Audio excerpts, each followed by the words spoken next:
Today on the show, I have the pleasure of speaking with Mike Simmons. Mike is a real estate investor, podcast host, best-selling author, and a public speaker who shared the stage with one of my favorite idols, Gary V, or Gary Vaynerchuk. Mike is a co-owner of the wholesaling company Return on Investments. He's the producer and host of the really popular podcast show called Just Real Estate, which I've had a pleasure of being on. He's a partner in Seven Figure Flipping, which is the nation's leading and largest real estate mastermind. And to top it all off, Mike owns 16 rental properties, and he completed last year, get this, over 80 fix and flips and or wholesales in just 2019 alone. Pretty impressive stuff. Mike has recently wrote the book titled Level Jumping, How He Grew His Business to Over $1 million in Profits in Just 12 Months, where he tells his stories about how to scale a business successfully. I'm really pumped and excited to have him on the show today to share his incredible knowledge and his incredible journey.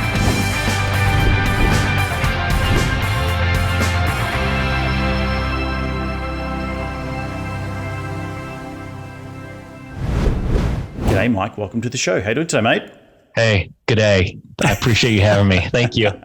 I like sprinkling that in. I was on your show, I'm sure they know, and or you're on my show. I'm sorry, and I'm gonna imitate that accent every once in a while. So forgive me. Good day. I wish I could say that and it didn't sound weird. G'day. You know, when the show first started, I actually tried to get people to give me their best Australian accent impression, but too many people were embarrassed. And so I had to cut that from the show. That's a fun thing. The listeners out there are going to be listening to going, oh, I'll have to rewind back and listen to all those early episodes. I really tried it as a thing and it just failed. It fell on its ass straight away. All right. Well, good eye. I'm game. I'm your guy. Awesome. Well, mate, before we dive into today's tidbits and best stuff we want to talk about, can you rewind the clock and tell me how you made your first ever dollar as a kid?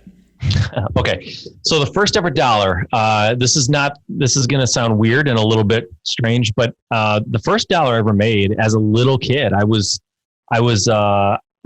like third grade, I believe. And my next door neighbor used to pay me $5 a day to clean up dog droppings. Like that was literally my first entrepreneurial gig as a kid, is picking up her dog droppings and getting paid $5 every time I did it. So that was my first earned dollar. Oh, I still pick up my dogs today, and it's disgusting. For free, right? For free, exactly. Right? No one's paying you. Love the thing. And my wife's like, get out and walk the dog. I don't want to walk the dog. You have to walk the dog. All right. Yep. So now I got paid for it. So maybe I've gotten dumber because I do it for free now. Again, I know. Yeah. Well, mate, walk us through the journey of your background. And obviously, you're very successful today, but you have a lot of years of experience of building businesses, but I'm sure you just didn't fall into that. So maybe rewind it and give us a little bit of detail in and around the journey. Yeah, for sure. So, you talked about the book, How I Built My Company to Over $1 million in 1 year. That was like a 7-year overnight success, as they say. And honestly, just getting started in real estate, getting started as an entrepreneur, I didn't do until I was in my mid to late 30s. Wow. So I spent my early part of my life working for companies. My first job was at UPS. I was loading trucks. And by 24, I had ruined my back to the point that I couldn't get out of bed every day unless I went to the chiropractor 3 times a week. It took that amount of work on my back just to get me out of bed. And I was 24 years old. It's very, and I looked around and said, I can't retire from here. I can barely get up in the mornings. Like, there's no way I can do this until I retire. So I left there. I'm in Michigan. That's where I live. And I went into the automotive industry, which is what most people do in Michigan. So I went into the automotive industry, working there for a while and, sort of unsatisfied. I didn't feel like I had a lot of job security at the time. Because I had started working for UPS right out of the gate after high school, I didn't have a degree. I figured when I got my job at UPS, like, I'm set. It's a union job and it's a great company and I'll be set for life. So I didn't get my degree. And then when I got out of UPS and went back to work for the automotive industry, I realized, boy, I am very unmarketable. If I ever lose my job, like, I don't know if I would hire me. Why would I hire me? I have no education and very little experience. So I went back to college as an adult with kids, two kids and a full-time job and a house and a wife. I went back to work and got my degree and worked my butt off and got my degree, finally got my degree. And I thought, this is it. I've sort of supercharged my career.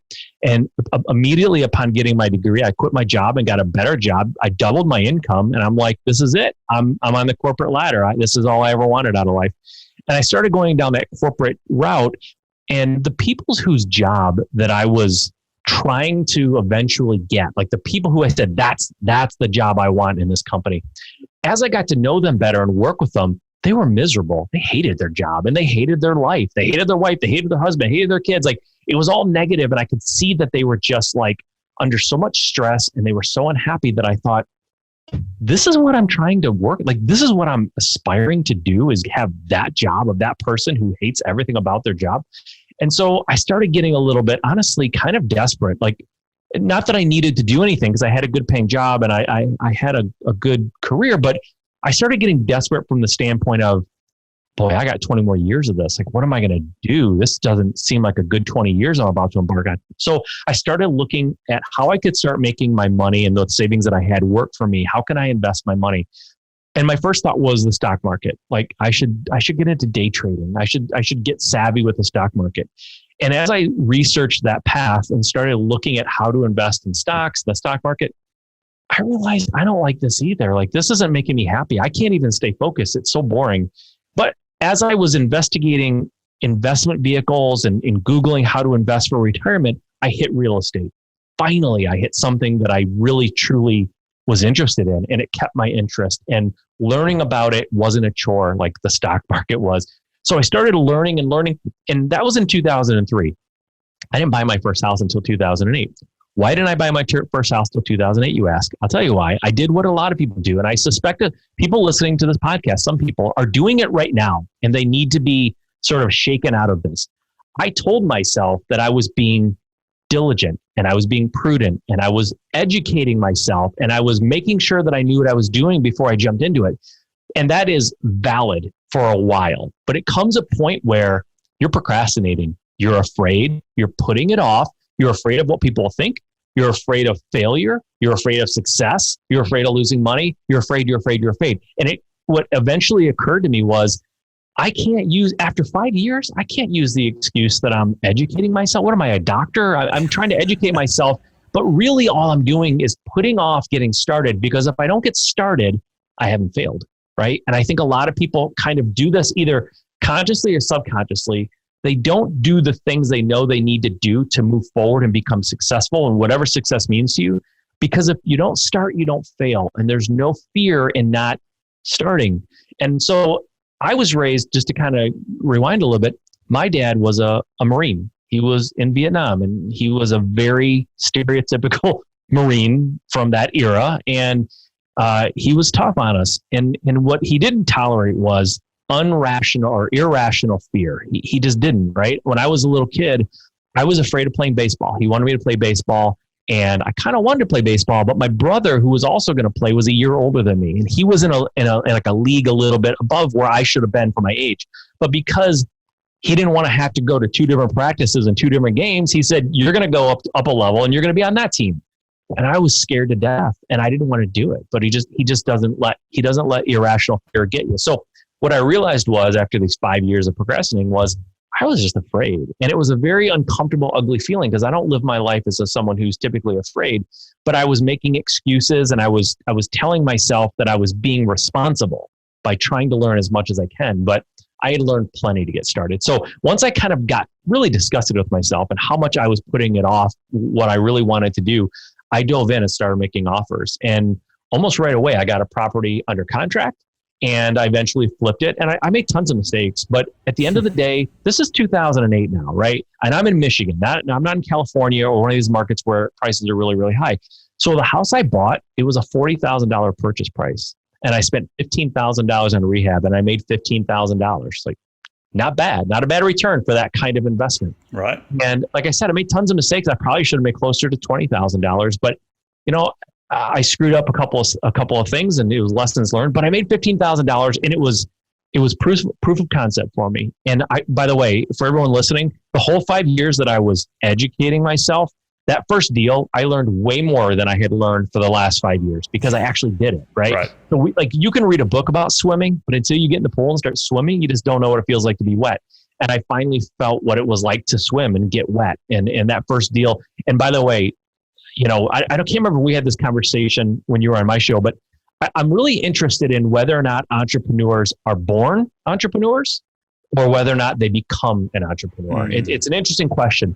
And I think for me, the answer was I was a born entrepreneur, but I was sort of like, I was a born piano prodigy, but I had never been shown a piano before. So when I did that first deal, I realized, oh my goodness, all of these career paths that I went down and all these things I tried that made me unhappy and I didn't want to do, it's because I'm an entrepreneur. And when I did that first deal, I was like, a light went off in my head and a fire got ignited inside of me. And I'm like, this is what I want to do. And I went for it. And, you know, as far as that getting to $1 million in a year, it took me about 6 or 7 years to do that because I spent 6 or 7 years making every mistake, doing everything wrong, taking, you know, one step forward, just take 2 steps back.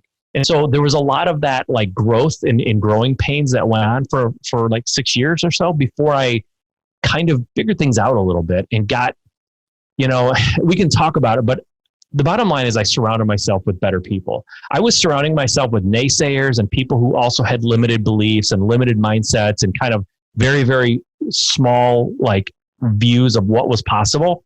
When I started surrounding myself with people who had much bigger businesses than me, who had done much more than I had, and they expected more from themselves and the people around them, my world absolutely exploded. And that made all the difference for me. And I resisted it for a while because my mindset was, I don't need help. I don't need to surround myself with successful people. Like, you know what? If I have a question, I'll Google it. Right. That's it. Right. Ignorance, right? Yeah. Just total ignorance and like really like limited mindset. Like I just thought I'll figure everything out. I don't need any help. But listen, man, I don't care what, if use a sports analogy, use your favorite sports star, like they have a coach and they have a coach for a reason and the coach makes them better. And they surround themselves with people, by the way, who are counting on them, expect a lot from them and help them raise their game. And I think that nothing's different in business. It's just people don't apply that same philosophy. Well, firstly, I want to rewind back and just say kudos to you, man, for going back to uni with 2 kids and, you know, not even starting your entrepreneurial path until you're in your, you said mid to late 30s. So all those people sitting out there at 26, 27, 28, even 30 years of age think it's too late. It's not too late. Like I think you're a prime example of someone who's can like an old dog, you can teach an old dog new tricks. You know, like you are constantly trying to push your boundaries. And I think it's really, really, you know, admirable that you went back and achieved what you achieved. What did you actually go back and study when you went back to uni? I was getting my degree in business administration. MBA. Got it. Yep, cool. MBA. Yep. And then I guess it sounded to me, correct me if I'm wrong, that there was a lot of fear initially of trying to get over that first what if, you know, the barrier of something's going to fail and I can't live with that failure today. And it took you 5 years or longer to really take that leap of faith. Do you want to talk a little bit about that? Because I think that's, I know we're talking about a bit in the green room. That's what you're really passionate about, getting off your ass and actually doing something, right? Yeah, I do. I have empathy for people who are struggling to get started, but I don't have tolerance for it because I get it. I was there, but I know what I did not need at that time was someone empathizing with me. I needed someone to hold up a mirror and say, is this who you want to be? This scared little person? And that's what it is. So for me, I'll tell you what, I'll tell you a quick story that'll really articulate how afraid I was. I think my biggest fear wasn't losing money. My fear was of failing and looking stupid to my friends and family, honestly. And I don't think that makes me unique. I think that's a lot of people. But here's a little, I'll make it quick, a story to illustrate that. My wife and I started flipping houses in 2008. We were a team and we worked on it together at the time. And we decided, because our friends and family, there are no entrepreneurs on the horizon when I was growing up. Like none of my friends, none of my family, nobody I associated with, nobody was an entrepreneur. And if you remember back in 2008, for most people, that was a really bad time for real estate in the way that the media was covering it. The media was screaming, real estate prices are dropping, run to the hills, it's all horrible. So for me to tell my friends and family, I'm going to start investing in real estate, it's like if the stock market crashes, everyone goes, oh, don't invest. But that's the time to invest, frankly. Right. So we started flipping houses and we were getting a little bit of traction. We were doing some good stuff. And I got some really good advice early on from some people in like a local RIA. And one of the pieces of advice I got was, you should, at the time it was called a Facebook business page, right? But you should start a Facebook business page and just document your journey. Put up videos about before and after videos of houses and what you're doing and just kind of be transparent, which is kind of a Gary Vee thing, right? Back in 2008, like just document. Don't worry about creating this great stuff, just document. And we did. And by doing that, And by the way, we didn't do it in our personal names. We did it in a business name. So nobody would necessarily find us. But the local newspaper, and when I say local, the biggest newspaper in Michigan, the Detroit Free Press and Evening News, reached out to me and said, hey, we're doing this article on local house flippers. We'd like to come and interview you. Is it okay would you be interested? I'm like, sure. And I know how this works, right? They come and interview me. It may or may not show up. And if it does show up, it's on page, like the back page of some section no one's ever going to read. But we were doing like 4, 5, 6 houses a year. We were kind of moving along a little bit. So this article comes out. I didn't even realize it came out. It was a Sunday edition of the paper, by the way, the most read newspaper, the most read day of the week. I was at my parents' house and we get a phone call. My mom gets a phone call and I hear her go, what? They're in the newspaper for what? And I'm like, oh no, it came out. I forgot all about that.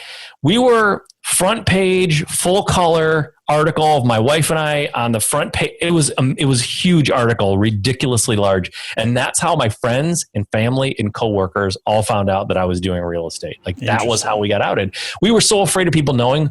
We were already kind of becoming a little bit successful and making money. And we were kind of doing a really good job, but we didn't even realize it until that thing came out. And everyone's like, you never told us, did you just start? And we're like, no, we've been doing it for 2 years. Wow. And we've already flipped like 15 houses I was like, it was crazy the way it came out. We didn't even tell our kids, by the way. And our kids at the time, this is 2010, our kids were like, between 7 and 13. Like they were old enough to know what we were doing, but we were almost like cheating on our kids. Like we would go out and go, hey, we're going to run to the store. We'd go look at a house. Like we weren't telling anybody. Wow. Well, first of all, kids aren't good secret keepers anyways, right? You can't tell a 10-year-old something and expect them not to tell anybody else. So we like kept it all a big secret until we were in the paper. And that's how everyone found out. Like that's how afraid we were. Crippling. To get started. And it's crippling. And it was counterproductive because what I've since realized was, you start telling people what you're doing and just like share it. Like people will come out of the woodwork who want to be involved. They want to help. Maybe they want to help and they want to invest or they want to loan money. Like there's a lot of advantages to being kind of a little more out in the open about what you're doing. But we were so afraid. In the beginning, we were afraid because we thought if someone tells us we're stupid or we're making a mistake, it might keep us from pushing forward, right? So we needed to get some momentum before we had people telling us how stupid we were. Or we needed to be able to show them we weren't stupid. And we just sort of forgot to tell people. We had this system of how we were doing and we just like had this weird secret. And that's how it came out. That's so funny. It's not funny. It sounds like it was crippling for you because do not even tell your kids. And I don't even know how you get around the issue when you're talking to your parents or how are things going, it sounds so counterintuitive, but I would imagine as soon as the shackles were taken off that things would have just felt so freeing, right? People would have just been so much more supportive and probably patting you on the back more so than what you were afraid of, which is only in your own mind, right? 100% it was in our heads. Nobody would have done anything. I know they might have said, hey, that's scary. I don't know how, but nobody would have said you're stupid. Like nobody would have deterred us. It was all in our head, totally in our head. And honestly, by keeping it a secret like that, we had to do a little bit of damage control because my wife and I have some really close friends that we didn't tell. And they're like, they weren't mad, but they were like, I can't believe you didn't tell me. Why would you not tell me? It's like, I thought we were good friends, Right. And it's like, so we had to do some damage control, but it was all good in the end. I mean, everyone understood, as much as you can, and they laugh about it. But I'll tell you what, my parents, so that was like in 2010. I started in 2008. I didn't quit my full-time job until 2012, I think. And by then we had really had some serious success. And I took my parents out for dinner, I remember still. And at the time, 2012, I was like 42. And I took my parents out and I said, listen, Mom and Dad, this is what I'm doing. And they knew I had a really good paying job. And I said, this is what I'm doing. I'm quitting my job. And my dad's reaction was, you're making a mistake. Like that was he worked at Ford. He was a tool and die guy, like just union factory, 12 hours a day, 7 days a week kind of a mentality. He just could not conceive of not having that security, right? And actually, after I left my job, there was huge layoffs. Like I might have lost my job shortly after I decided to quit anyway. So anyways, point being, everyone would have been fine, but sometimes parents they're just parents. They want what's best for you and they think they're protecting you. And if that's the case, you have to do what you're going to do. You can't live your parents' life. Like they're living their life. You got to live your life, and all the fears that you have. And every fear I had about flipping houses and getting involved, completely unwarranted, like completely. And I wish I would have known that 5 years earlier. Well, as they say, hindsight 2020, right? They just totally. you look back and you think, what if all this would have changed? But I think that's a great segue into what you're doing today, because a lot has changed since then. You've built this incredible business. So what does today look like in a day in your life right now? Yeah. So a day in my life now, I don't flip houses exclusively anymore. I do quite a bit of wholesaling as well. And I have a little rental portfolio that I'm just kind of growing it organically. I'm not really aggressively growing that. Matter of fact, I've sort of stopped. I've put the brakes on that because I believe we're about to come into a time that will be similar to 2008, 2009, totally different reasons, but I think we're going to see a little bit of a correction and there'll be some house prices that'll drop. So I'm actually I'm sort of hoarding cash right now, actually, to get in position to be able to buy up as many properties as possible in the next 12 to 18 months. But my business nowadays, like early on, I ran around, did everything. Like I had no systems in the early days. I bought everything. I was at Home Depot all the time. I was running around to sites. Now I have a team. I'm doing a lot of wholesaling and doing some flipping. So I've got a marketing team. I have a phone team that answers calls. A lot of my marketing generates calls. So the inbound calls go to a live person who works for me. I have a sales team. I have folks that go out and talk to homeowners who are in some sort of distress or in a situation where they need to sell their house, maybe for cash for various reasons. And then we have something called dispositions. And it's a gentleman in my company who takes the purchase agreements that we get from the homeowners, from the sellers, and markets that purchase agreement out to a list of buyers that I have, local buyers who are looking for houses to either flip or buy as a landlord. And then I have a transaction team who works with title companies and a bookkeeper who keeps it all straight. Because I realized one thing about us entrepreneurs, most of us, we are not detail people. We're not good at details. And if I don't have a bookkeeper, I won't know what's going on. So my bookkeeper gives me a P&L and a balance sheet, and they make sure that everything is accounted for, because I'm really good about spending money, using credit cards, shifting money from accounts to accounts, and I don't keep track of anything. So if I move $1 from one account to another, and I don't tell my bookkeeper, I'll get a text within a half an hour saying, "What was that $1 for?" So that's, to me, that's the most beautiful text. And she's always like, "I'm sorry to bother you. I hate to nag." And I'm like, "No, like you don't know how happy I get." When you're like a goalie, like nothing gets past you. If I spend $1 and I don't tell you what it is, you're asking me what it is. I love that. I need that. Mm-hmm. So if you don't have a bookkeeper and you're kind of growing your business, you're doing yourself a disservice. Unless you are a bookkeeper by trade or you just love tracking numbers, you need a bookkeeper. It's definitely 100%. A critical member. So to talk to me about how you've scaled the business, because you've written a whole book about it. Yeah. And that's what you're really passionate about today, teaching others about how you scale. So do you want to start there? Because I know even in myself, with my business I mentioned earlier, when you start operating at certain levels, you bring in people, and I've scaled my business as well. But there also comes a time where you bring on that extra person, then you start flying higher or flying faster. Yep. And then all of a sudden you're like, I just got back from a week in Texas where all my properties are, and we're looking to hire a couple of underwriters, but it's quarterly reports due this week. It's a lot of other things. We're looking at new deals. We've got new investment partners coming on, like looking at the P&L balance sheets, all that sort of stuff. It feels very overwhelming at times, where you're just like, even when you have growing a business, so there's never not a time where you got to take an opportunity to pause and say, what am I doing right and what I'm doing wrong? I think it's great to get started scaling, but there's also you can't not stop. You can't not stop stopping to then say, hey, what's happening now? And why do I feel burnt out today because I've grown this business to such an extent? Yeah, it's a great question. And like flipping, I made so many mistakes when I started scaling my business because I was all horsepower and I really didn't understand how to scale or how to lead people. So one of the biggest problem I think people have, if I could point to the number one thing that is the reason why people fail when they try to scale their business, it's because, listen, all of us start this business as a solopreneur, right? Very few of us start with a team in place and this big engine that's just running, right? So we start as a solopreneur, we start off by ourselves, and what do? We get really good at finding deals. We get really good at locking up contracts. We get really good at, let's just say, depending on what you're doing, on hiring and managing contractors and renovation operations. You get really, really good at all that stuff. And sometimes you get good because you just spend a lot of time figuring it out. Sometimes you get help, you get mentors or whatever it is, right? But you spend a lot of time getting good at that. And then the skill that you need to scale your business is none of those skills. You need the skill of hiring, training, motivating and inspiring those people who are now doing those things. So it's like the example that I've given in the past. I was in the automotive industry, worked in the automotive industry for a number of years, and I saw these automotive companies make the exact same mistake over and over again. What they'll do is they'll go into a department like the engineering department, and they'll take the most talented engineer and they'll pluck him or her out and go, we're going to make you the engineering manager as a reward for being the best engineer we have.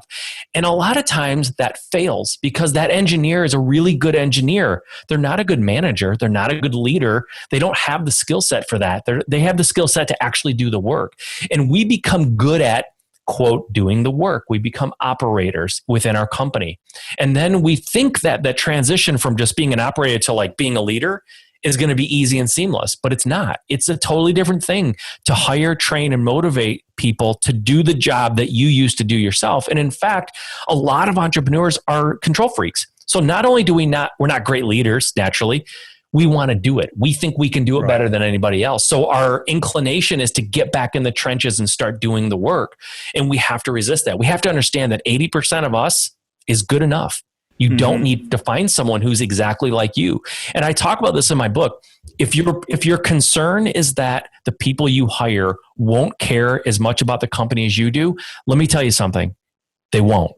They can't. It's not possible. It's like saying I'm going to hire a babysitter for my kid, but I'm worried they won't love my kid as much as I do. They won't. They can't. It's your kid, but you just have to hope that they'll take care of them well enough to keep them happy and safe, and they'll do 80% of the job you would do, right?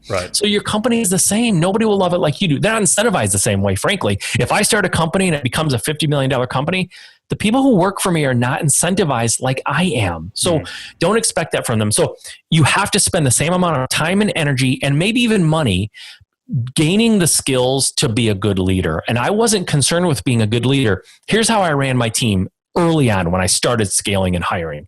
I would say to them metaphorically, this will be an American football reference, so hopefully I'm going to keep you with me. But I would say to them, listen, we're on the 5-yard line. If you look, 95 yards away is the goal line, right? I need you to get to that goal line, and I don't care how you do it. Just get there as fast as you can, and don't tell me the details, just do it, right? That's terrible. Like, no coach does that. There are plays. There is a plan of action to get there. So that's your process. And that's the one thing that I can say, one of the 3 things that I want to talk about scaling that people don't think about. When you're a solopreneur, a solo operator, whatever you want to call it, you know how you do what you do in your business. And for a lot of us, it's in our head. We're not writing it down so that we can have a manual to follow. We don't need it. It's all up here, right? So we just do it. We get really good at it. But when you start bringing people onto your team, you can't just go, well, just go find properties and get them under contract. Like, they need to know how to do that. They need some kind of direction. What's the process? What is our system for doing that? So before you start hiring, you need to start jotting down your system. Now, here's what I did when I started writing down my processes and systems. I thought I needed a full-blown manual, like a thick manual with video and all these things. And so I started creating this book that I'm not detailed. I just said that. Most entrepreneurs aren't. So I put it off. I procrastinated. I didn't do it. And I could never get this manual together. And if I did put together a section of it, I would be so detailed that by the time I finished it, it was kind of outdated because it's a growing company. I wasn't following that procedure the same way as I was 6 months ago when I started it. So what I tell people is, if you don't have a procedure and you don't have your systems documented, start documenting them and just do it almost like bullet point. Like, we call it like a flight checklist, like someone who's going to like do a checklist to check a plane before it takes off. They don't have like paragraphs and like 500 pages they have to read. It's a checklist. So create checklists for your company. So when you bring people in, you can say, here's a checklist. Here's what your job entails. Boom, boom, boom, boom, boom.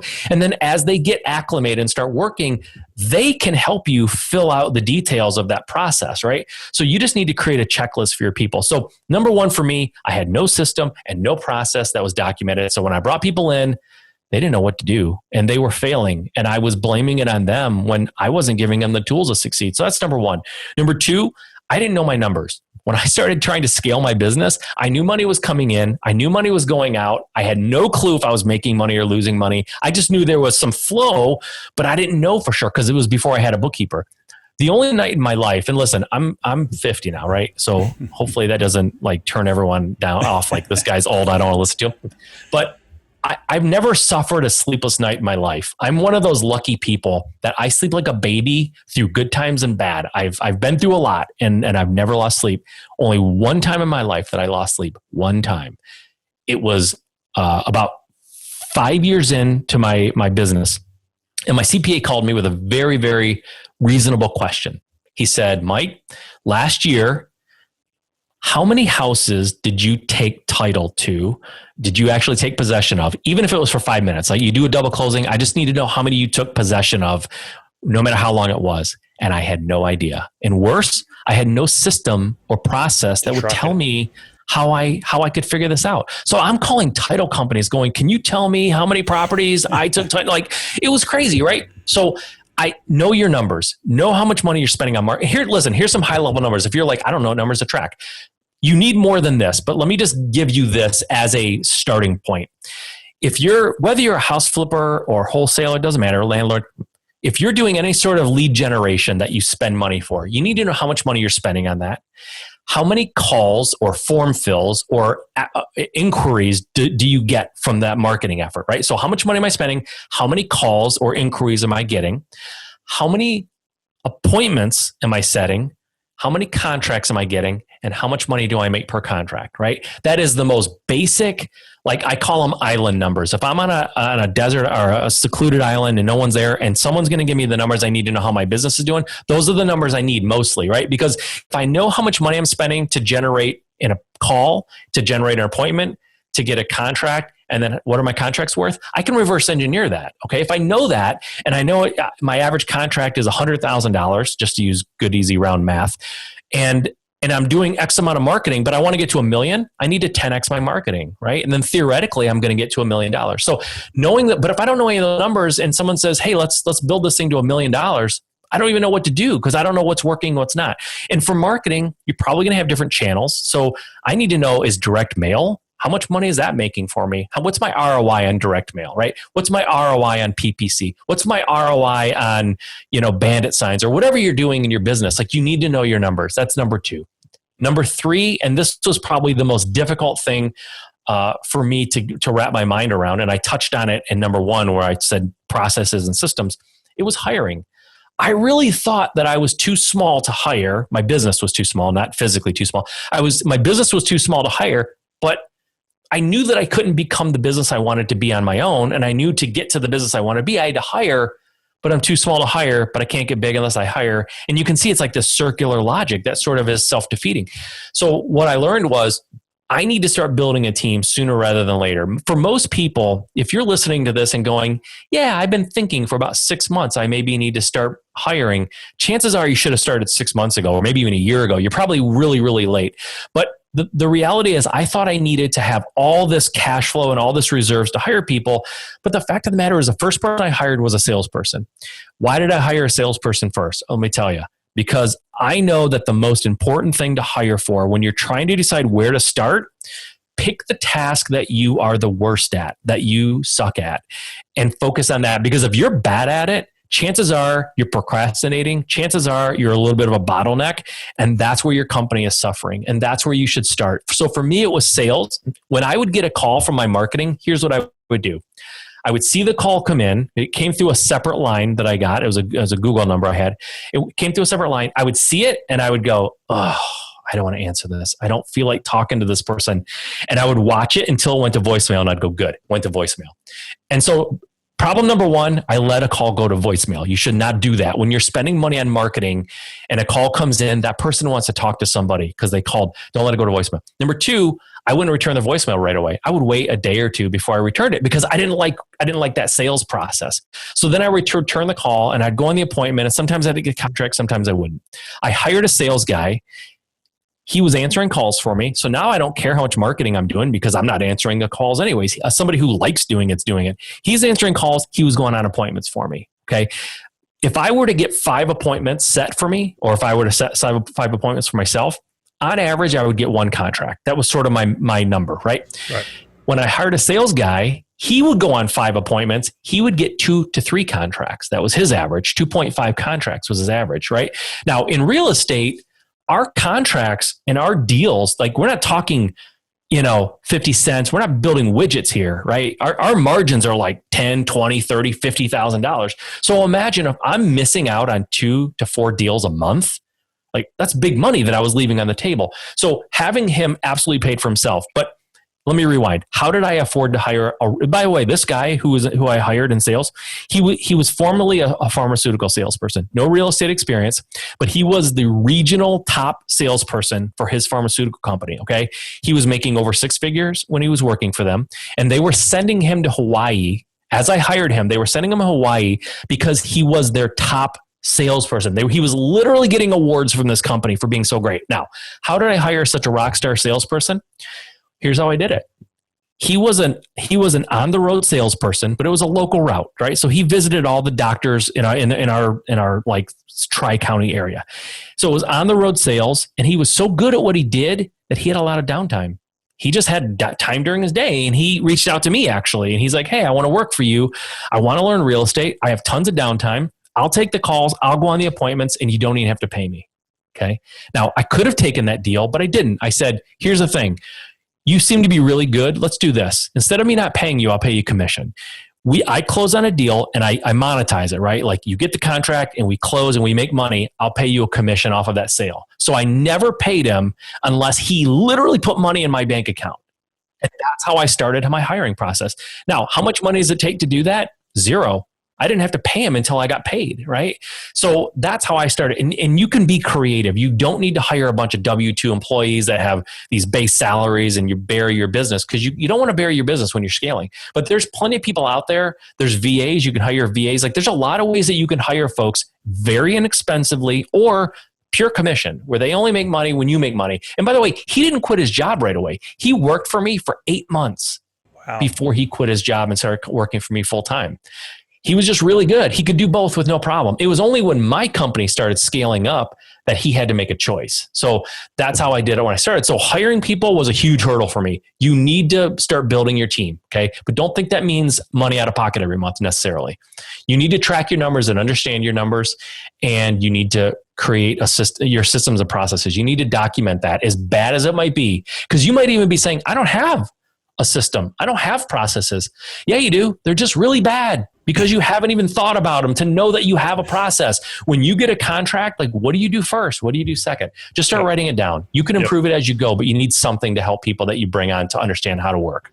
One thing I'll add in there is when you are documenting processes, I use a thing called Loom, Loom. It's a video, screen share. It can take a picture of your face as well, but shares your screen. I do it particularly around, actually in COVID, studying COVID, I had a bit more time on my hands. I actually started documenting the ways in which I underwrite deals so I can now pass it off to a full-time underwriter. And there was like 3 hours of video, right? It's like, have you watched those seven tutorials that I've done?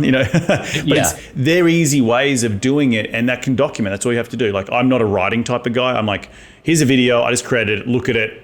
Thanks. Same. Boom.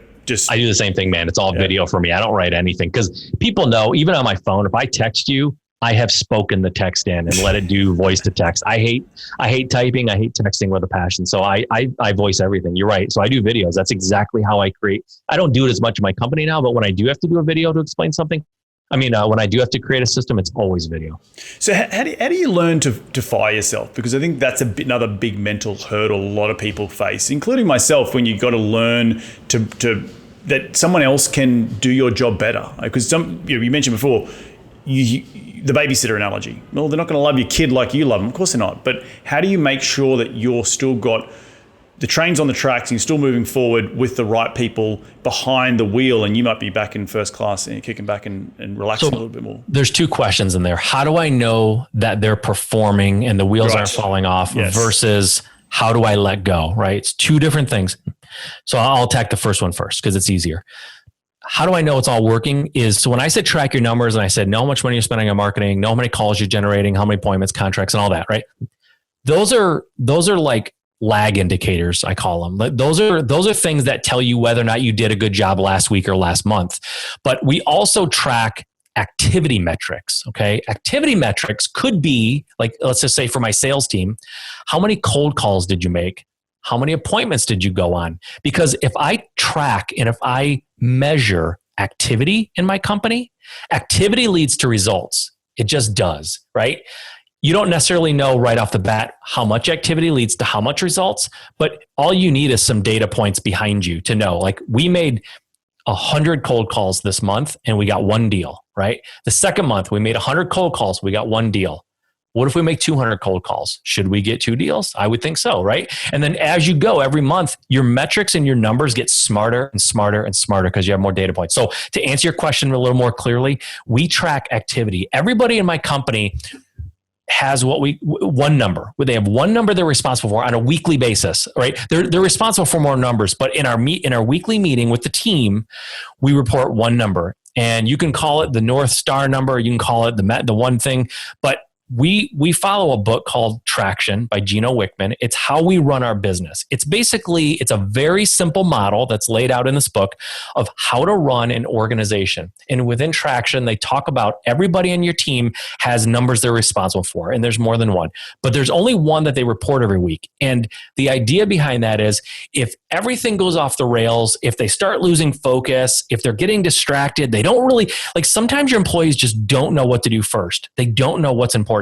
That number that they have to report on Monday morning or whenever you do your team meeting, that is their guiding light. As long as they know what they have to do to hit that number, then everything can be going crazy and it still gives them some focus. So everyone reports one number and it's always an activity number. It's not a lag indicator. I don't necessarily want to know what we did that was successful. I want to know what you did that's going to help me know at the end of the month, at the end of the quarter, at the end of the year that we're going to hit our numbers. So I say create an activity metric or metrics that you expect your team to follow. That's how we do it. But as far as how to let go, that's a mindset thing, man. That's hard. I can't give you a spreadsheet or a tool. You have to do it. Now, one thing that I have going for me, and I have a lot of things not going for me. I'm just an average person with all kinds of, drawbacks, and I'm not perfect. But one thing I do have that aids me a lot in this endeavor is I'm very quick to let go, especially when I don't enjoy what it is I'm letting go of. So like my bookkeeper was blown away how quickly I let her into QuickBooks and gave her access to my accounts. Like I like letting go of things because I know I'm an ideal person. I'm a visionary. I'm not a good COO. I'm not an operations person at heart. I do it if I have to, but if I'm the one who's creating systems and processes and holding people accountable to them and managing people, eventually the wheels will fall off because I get bored doing that. I like building. I like looking out at the horizon and deciding where the next strategic move is. I like that. I don't like managing people on a day-to-day basis. So I'm very quick to give that stuff away. And at times it's bitten me. I've given it away to people who weren't really great. And I had to take a step back to take another step forward. It's part of the deal, right? When you start hiring people, if you're afraid of hiring because you don't ever want to have to fire, get over it. You're going to have to fire. If you start hiring, you will eventually have to fire. So it's just part of it. But there's a way to do that too. There's a way to do it where it's a little bit more respectful and reasonable. You don't string people, because usually if you know someone isn't a good fit, the longer you hold on to them, the more of a disservice you're doing to them. You need to end it so they can go find something that they're a better fit for. And you need to end it for everyone else on your team who's probably suffering as a result of having this person in the team. You got to let them go. And if you do it the right way, it's everyone can be fine. Awesome. Well, I love what you said there about the whole, when you think about something. I remember having to fire a property manager at one point. I was asking, we got a big portfolio, and someone said to me, as soon as you thought about it, it's too late. And it's what you said earlier. It's as soon as you're thinking about employing someone, it's probably too late. You probably should have already started. As soon as you're thinking about firing that person, it's probably too late. You know what I mean? So all those things, it's learning to trust your gut, learning to trust your intuition, your sixth sense, whatever, your spidey sense, to make sure that you're making the right decisions for your business. Mike, look, I want to be very respectful of your time. We're coming to the end of the show. Before we dive into the top 5 investing tips, the lightning round, one last question. What does 2020 have in store for you now? Been a bit of a weird year, but what do you got going on that you're looking forward to? Yeah, that's a good question. So for my main real estate company, we're kind of in where I'm at. We got hit by COVID pretty hard, a lot of restrictions. So we're kind of coming out of that now. Direct mail was a big workhorse for me over the last 5 years. And it took a little bit of a hit. The beginning of the year, we just weren't getting the results. We're starting to get those results again. So I like the rebound effect. I'm probably not going to do as many deals this year as I did last year, but I'm totally fine with that, because what this year did do for me is it made me leaner and it made my company really more profitable, honestly, because we scaled back in some places and we got more efficient. So that was a good thing. I'm excited about that. I have an event, the 7-figure flipping group that I'm a part of. You mentioned at the beginning of the show. We have a big event that's coming up this week. So people listening at this point, it's already gone, but that's something that I'm really focused on. I love helping people grow their business and in some cases start their business. I know for me, when I got started, I could have shortcut my learning a lot by surrounding myself with the right people. And I didn't do that early on for 2 reasons. Number one, I was stubborn. I thought I could figure it out myself. And number two, I'm an introvert by nature. So I like doing for people what being around the right folks did for me, and helping people grow their businesses and sharing some of the stuff that we talked about today. Like, how do you scale? Like, what do you do to scale your company? I like helping people with that stuff. So that's a big focus for me the rest of this year and going forward. And then this is like a little bit off the beaten path, or maybe it's a little bit off subject, but just this year I started a lending company, a private hard money lending company. So I'm starting to get into that world, it's fun because I just got done saying I like to build things, and it makes me feel good because my company is sort of running. It doesn't need me day to day. And so I get bored and I need to do something. And this is a good like vertical integration. I know a lot of folks who need money. And so I've created a company to kind of help people build their businesses, help them lend the money they need to start those flips or buy those properties. And that's a whole different arena for me. I've borrowed money from a lot of people. I've borrowed millions and millions and millions of dollars, but now being on the other side as a lender, it's a whole different ballgame, but I'm enjoying it. I like it. I like underwriting people's properties and, making sure it's a good deal, because I think honestly, lenders help new investors stay out of trouble. If you can't borrow the money from anybody, hopefully, because of no one will underwrite your deal, that might be a bad deal. You might want to take another look at it. Right. Awesome. Well, love it, man. Look, at the end of every show, we love to get into the top 5 investing tips. They're 5 lightning round questions. You ready to dive into it? Let's do it, man. Mate, what is it, your daily habit that you practice to keep on track towards your goals? Daily habit I keep. So, man, I'm going to really show my age. I have a whiteboard in my office. Love it. I keep the most important top of mind things that I absolutely have to get done on my whiteboard, because I see it every time I walk in. Electronics can be left behind, notebooks can be left behind, whatever. That whiteboard's always in my face. And so I write stuff on a whiteboard that I know I have to get done. Love it. I think the art of writing it down, and for me, you say it being old school, I've got my notepad here and I burn through these. I've got like 50 of them. The thing with me is, like today, you can't really see it on the screen, but Monday, I've already crossed out 5 major things I need to get done today. And the art of crossing it out is just so important in my mind. But also with the whiteboard, it's the writing it down. It's getting out of your head. It's giving some clarity in your mind, getting the junk out of your head so you can think about, okay, what have I now got to go do to accomplish those 5 things I've just written down? So love it. Question number 2 is, who's the most influential person in your career to date? Most influential person in my career he's a guy, his name's Andy McFarland. He actually took the most time and gave me the most valuable information that I needed at the time I needed it about 5 years ago. So if you look at my company's growth trajectory, it sort of was slow and steady until like 2015. And then it skyrocketed, right? That's the whole basis of my book. How did I do it in a year? Well, I met a guy named Andy, and through what he told me and my own hard work, like I turned everything around and it became a highly profitable, very large business, like fast because of him. And I give him the credit. Awesome. Love it. Question number 3 is, what is the most influential tool in your business on a daily basis? When I say tool, it could be a physical tool like a phone or your whiteboard, or it could be a piece of software that you use that you cannot run the business without. What is it?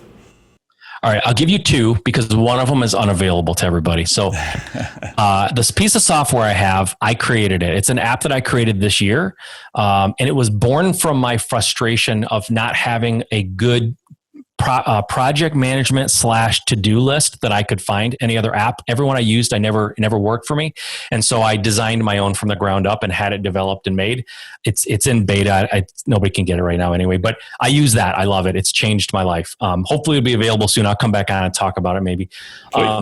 Aside from that, probably the biggest difference for me is my whiteboard. I know, again, it sounds so horrible and lame, but having a whiteboard up for me, I use it so actively throughout the day that it, like you said, I'm writing it down and it's big. I don't write small on a whiteboard. Like I have 2 huge whiteboards and I write in like 5-inch letters because I want it to like scream at me. And I'm a distractible guy. I'm an entrepreneur. I got a million things happening. I need something to really scream at me throughout the day. So that's one way. And it's one of those things when you have a whiteboard and then you're walking in and out of your office, it's subconsciously there. You can see it. Yep. You wrote it down. And I truly love it. I think it's quite, that tool is very influential for those people out there. Don't have a whiteboard, get one and put it in your office, put your goals in there, put something, but get it out of the mind, get it onto paper or onto the whiteboard. So awesome stuff. Question number 4, in one sentence, what has been the biggest failure in your career and what did you learn from that failure? The biggest failure in my career, it's a great question.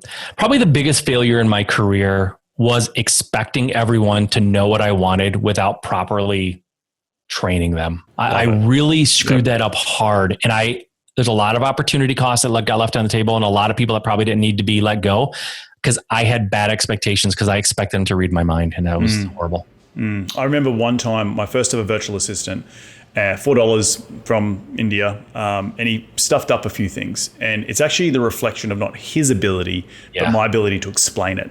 And as soon as I spent longer writing an email, like that sort of what you talked about earlier about, I'll just do it myself. It's going to take me 20 minutes to write this email, screenshots, and that's where I found Loom, and that's where I got quicker. But after doing it with so much detail, it's created an asset for my business because I can always come back to him and say, remember that thing you did? Yeah, well, I've now documented it in one email and you know how to do it really well. And so I'm going to keep asking you to do it again and again and again. But it was boiled down to my lack of clarity and lack of him understanding what I wanted through the explanation. That's why he failed. It wasn't got anything to do with him as a person. It was me explaining it to him. So it was really my failure. So I think it's really important being self-aware of that in any growth of any business when you are trying to delegate and give out tasks because it's a reflection of how well you communicate 100%. At the end of the day. Mate, last question. Where can people reach you to continue the conversation? They want to be in your sphere. Where do they go?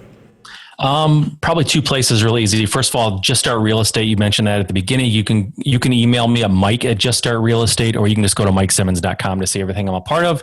And then, just as like a gift for getting all the way to the end of this episode and listening to me drone on, I did write a book and you can go to Amazon and pick it up. It's called Level Jumping. But if you want to get a digital version of it, download it for free.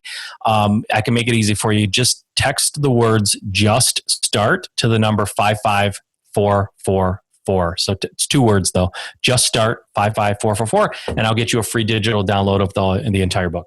Love it, mate. Love it. Look, I want to thank you so much for jumping on the show today. I just want to reflect a few things I took away from today's show. I think first and foremost, what stood out to me is your ability, even as maybe what some people would think a later in life entrepreneur, but you still went out and did it when you had two kids, you went back to school, you got a bigger degree, you were able to get more money. And then through that, you're able to push yourself to get out there and take action. It took a little while, but like all of us, you eventually did it. And that's the most important thing. So I bet you're sitting here today looking back saying, I'm glad I took a bet on myself and I'm glad I went out and gave it a crack. I think that was the biggest thing that stood out for me. I think I also love the fact that you've really understood what you're good at in your skill set and then delegate really quickly for those things that you aren't good at. But having the metrics in place, the key performance indicators that you can quickly check to make sure that the wheels are on the train and you're on the track. But so you then have time to go off and build other things like your lending company. So I think it's really, really awesome. Did I leave anything out?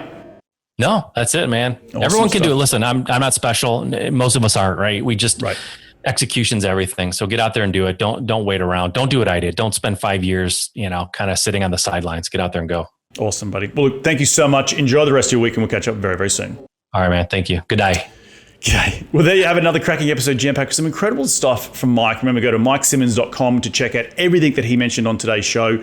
I want to thank you all again for taking some time out of your day to tune in to continue to grow your financial IQ because that's what we're all about here on this show. And if you do like this show, the easiest way to give back is to give it a like and a 5-star review on iTunes or wherever you podcast. And we're going to do this all again next week. So remember, be bold, be brave, and go give life a crack.